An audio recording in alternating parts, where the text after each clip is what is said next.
Hi guys, welcome back to Thai Football Updates. For today's video, I would like to talk about Muang Thong United and how they've sold quite a few of their key players recently. So as we know, they are the team that sold Chanathip Songkrasin over to the J-League side last year, and within the past 2 weeks they have also let go of Teerasil Dangda, who is the #1 striker in Thailand, and Theerathon Boonmathan, who is the #1 left back in Thailand. And this is very interesting because a lot of people say that Muang Thong United will be falling apart this year and they will not be able to compete with bigger teams like Buriram United, Chiang Rai United, and other teams have really gone out in the transfer market to strengthen their team.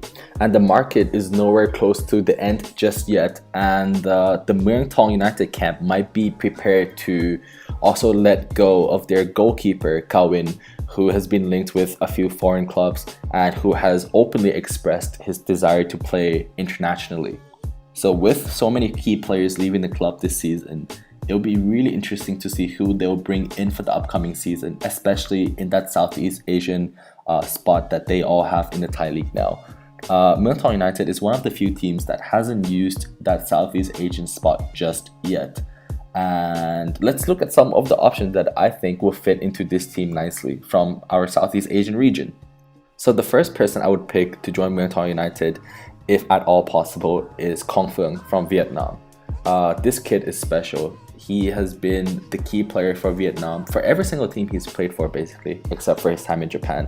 I think he moved to Japan when he was a little bit too young, too raw, and maybe too immature. But I think now it's time for him to go out again, go abroad again and play at a higher level. And I think playing for a big team like Muang Thong United, a team that's always chasing titles, a team that would not accept anything less than 3 points, this is the situation, or this is the environment he wants to be in. He wants to be a part of this setup.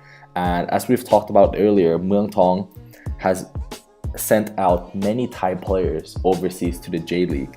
And there's no doubt that J-League teams and K-League teams and other international teams are looking at Muang Thong for local players. And if he does come to Thailand, I would say if he spends 1 year or 2 years in Thailand and plays good football, there's no doubt that he'll move beyond Thailand into Greater Asia, maybe back to Japan again. So I really see him as a good replacement and as a realistic replacement for some of the players Muang Thong United is losing. If not for Kong Phuong, another player that I would see playing for Muang Thong United and fitting into the system and into the expectations of the club would be Haris Harun from Singapore. I mean, in comparison to Kong Phuong, I really don't see Haris coming to Muang Thong United because I think he is already happy at JDT, or being on loan in Singapore, being close to his friends and his family. And from what I've gathered, the pay that JDT had offered him is ridiculous. Like, he's one of the best paid footballers in Malaysia and in Singapore. So I don't think that he'll get the same pay in Thailand.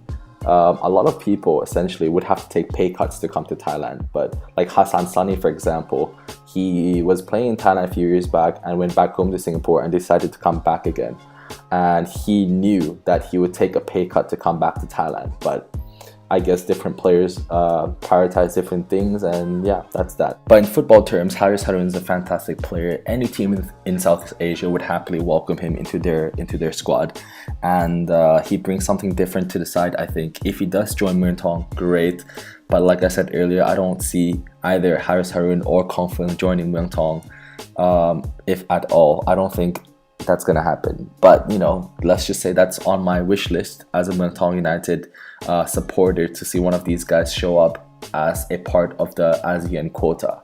And most importantly, who do you think? Maybe did I miss someone out from your country that currently is looking to move to the Thai League? Or who do you think they should sign? Let me know in the comment section below, and talk to you next time.